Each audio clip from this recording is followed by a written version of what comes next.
Assalamualaikum warahmatullahi wabarakatuh. Innal hamdalillah nahmaduhu wa nasta'inuhu wa nastaghfiruh wa na'udzu billahi min shururi anfusina wa min sayyiati a'malina. May yahdihillahu fala mudilla lahu wa may yudlil fala hadiya lahu. Asyhadu an la ilaha illallah wa asyhadu anna Muhammadan abduhu rasuluh la nabiyya ba'da. Allahumma shalli ala Muhammad wa ala alihi wa ashabihi ajmain. Saudara pemirsa di mana saja Anda berada, bertemu kembali dengan saya Mukhlis Dendros. Semoga Anda dalam keadaan sehat walafiat dimanapun juga berada, dan aktivitas apapun yang dilakukan tetap dalam lindungan Allah SWT. Suasana subuh di Jakarta, kita dengar hiruk pikuk kendaraan lalu lalang. Di samping itu juga ditingkahi dengan kicau burung di sekitar kita menyampaikan materi ini. Nah, kali ini kultum kuliah 7 menit lebih kurang dengan tema ibadah itu mencapai kebahagiaan di akhirat. Siapapun juga kita orangnya ingin hidup itu bahagia. Walaupun makna bahagia itu beragam maknanya sesuai dengan persepsi masing-masing. Apakah itu pendapat Buya Hamka, juga pendapat dari Aristoteles, pendapat dari Imam Al-Ghazali, dan juga Ibnu Taimiyah.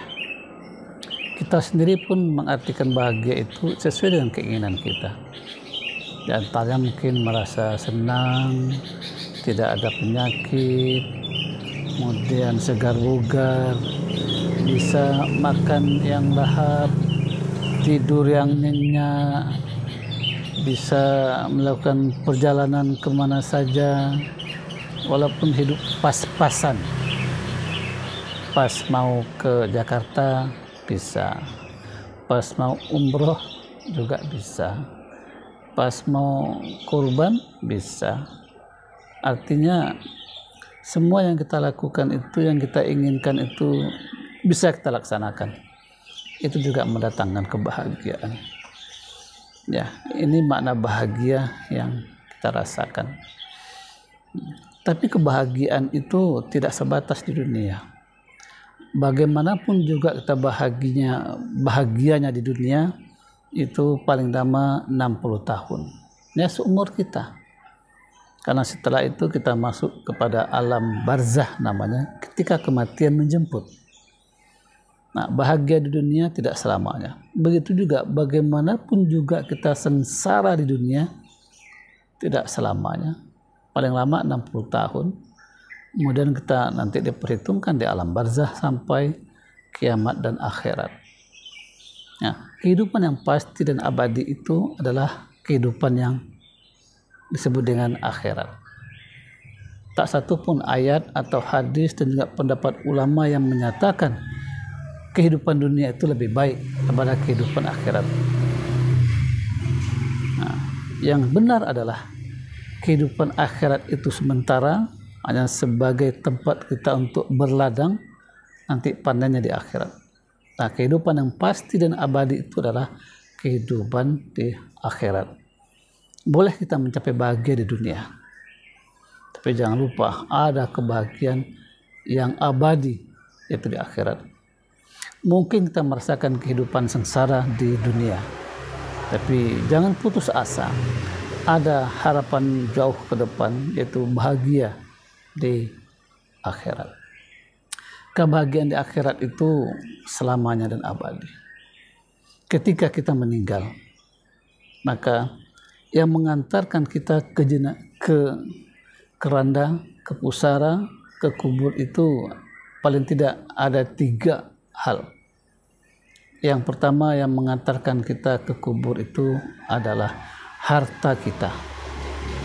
Ya, mungkin dengan kendaraan yang bagus kita diberangkatkan ke kuburan. Harta kita masih ada di dunia ini, yang dibagi-bagikan nanti kepada keluarga kita, yang disebut dengan warisan. Kemudian yang kedua yang mengantarkan kita ke kubur itu adalah kerabat, saudara, keluarga kita. Nah, dan yang ketiga yang mengantarkan kita adalah amal ibadah. Dari 3 hal yang mengantarkan kita ke kubur itu, maka 2 kembali ke tempatnya. Harta, keluarga kembali ke rumah. Sementara yang mengantarkan kita ke akhirat, ke alam barzah itu adalah amal ibadah kita, amal soleh kita. Allah dalam surat Al-Baqarah ayat 25 menyatakan, "Wabashiril ladzina amanu wa amilus shalihat anna lahum jannat." Beri kabar gembira pada orang-orang beriman dan beramal soleh bahwasanya bagi mereka adalah surga. Surga ini merupakan tempat yang abadi, yang kekal, yang mendatangkan kebahagiaan dan kesenangan yang tidak ada batasnya. Ini surga. Itu hanya bisa diraih oleh orang-orang yang beriman dan beramal soleh. Iman yang bagaimana? Itu iman yang bersih dari syirik. Iman yang betul-betul beriman kepada Allah dengan rukun imannya. Iman yang terhunjam di hati. Iman yang terucapkan di lisan. Dan iman yang teraplikasikan dalam amal soleh. Amal soleh itu apa? Adalah aktivitas ibadah yang kita lakukan yang di dalamnya ada 3 hal. Yang pertama, niatnya ikhlas. Di seluruh ibadah yang kita lakukan, niatnya ikhlas akan diterima oleh Allah SWT. Tapi ibadah yang kita lakukan tidak ikhlas, ini hilang, hapus. Yang kedua, kalau ibadah itu dilakukan dengan ittiba'ur rasul, mengikuti contoh teladan dari Rasulullah SAW. Dan yang ketiga, ibadah itu akan menyerap pahala kalau royah, tujuan ibadah itu adalah mencari ridho Allah Subhanahu wa taala. Jadi kebahagiaan di akhirat itu diraih dengan iman dan amal soleh. Maka mumpung masih berada di dunia, ya, kita perbaiki iman kita dan kita perbanyak amal ibadah kita. Rasulullah SAW bersabda, "Man arada dunya fa'alaihi bil ilmi." Barang siapa yang menghendaki kehidupan dunia bahagia, maka dia harus meraihnya dengan ilmu. Cari kebahagiaan dunia itu dengan ilmu. Man arada al-akhirah fa'alaihi bil ilmi. Dan barang siapa yang ingin juga mengharapkan kehidupan di akhirat, maka raih dengan ilmu. Itu ilmu syar'i, ilmu agama, yang di sana ada iman, yang di sana ada amal soleh. Dan lebih luas lagi Rasul mengatakan, "Man aradahuma fa'alaihi bil ilmi." Barang siapa yang ingin kebahagiaan di dunia dan di akhirat, kedua-duanya, maka raihlah dengan ilmu. Bahkan doa yang selalu kita sanjungkan ialah, "Rabbana atina fid dunya hasanah wa fil akhirati hasanah wa qina azabannar." Kita berharap ya agar diberikan kebahagiaan di dunia dan kebahagiaan di akhirat, dan juga dijauhkan dari api neraka. Ini doa yang sering kita ucapkan, yang merupakan harapan kita sebagai seorang muslim. Salah seorang sahabat Rasulullah yang ketika itu dia baru saja masuk Islam dalam sebuah peperangan yang bernama Sorum. Dia baru mengucapkan syahadat. Dia bertanya, "Ya Rasulullah, kalau aku mengucapkan syahadat lalu nanti aku mati, dapat apa aku?" Maka Rasul mengatakan, "Kau ucapkan syahadat, bagimu surga." Maka ketika itu dia mengucapkan syahadat. Setelah mengucapkan syahadat, lalu Rasul mengajak dia untuk berperang, berjihad, dan dia syahid. Padahal dia belum pernah sholat, belum pernah beribadah yang lain. Tapi tekadnya mengucapkan syahadat sebagai muslim, dan di dalam peperangan dia berjihad lalu syahid. Subhanallah. Kan harapan besar untuk meraih kebahagiaan di akhirat. Salah seorang sahabat ketika bertanya kepada Rasulullah, "Ya Rasulullah, bagaimanakah kondisi surga itu?" Maka Rasul ketika itu menggambarkan kondisi surga. Detik-detik jihad peperangan akan berlangsung, di tangannya ada sekitar beberapa butir kurma.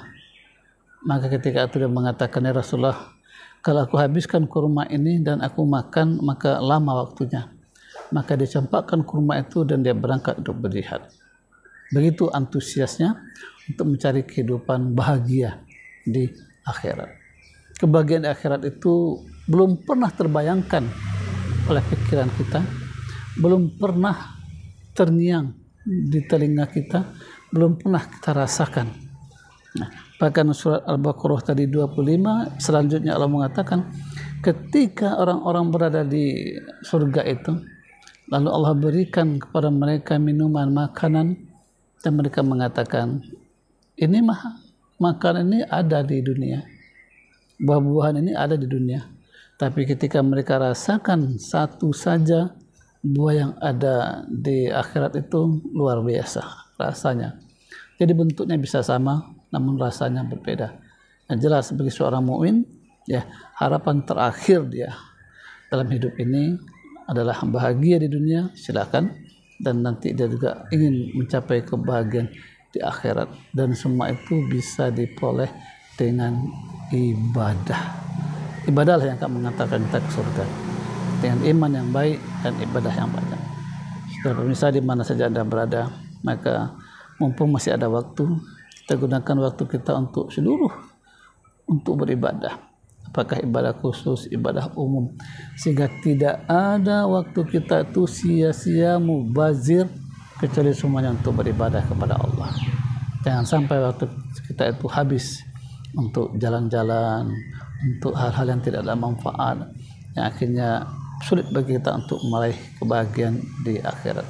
Maka kebahagiaan di akhirat itu bisa diraihnya dengan iman yang baik, ibadah yang banyak, itu amal soleh.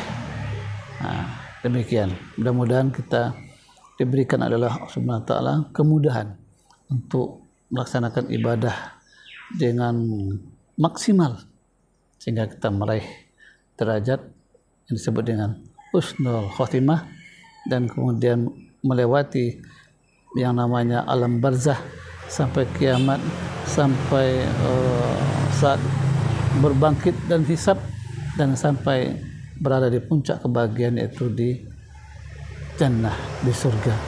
Sahabat bertanya, ya Rasulullah, bolehlah engkau ketika itu berada dalam sebuah surga, tapi aku bagaimana ya Rasulullah? Nah, atau aku masuk surga juga tapi tidak berdekatan denganmu. Kata Rasulullah, yang penting berdoa dan berharaplah kepada Allah, minta surga yang paling tinggi, yaitu surga Firdaus. Billahi taufiq wal hidayah. Assalamualaikum warahmatullahi wabarakatuh.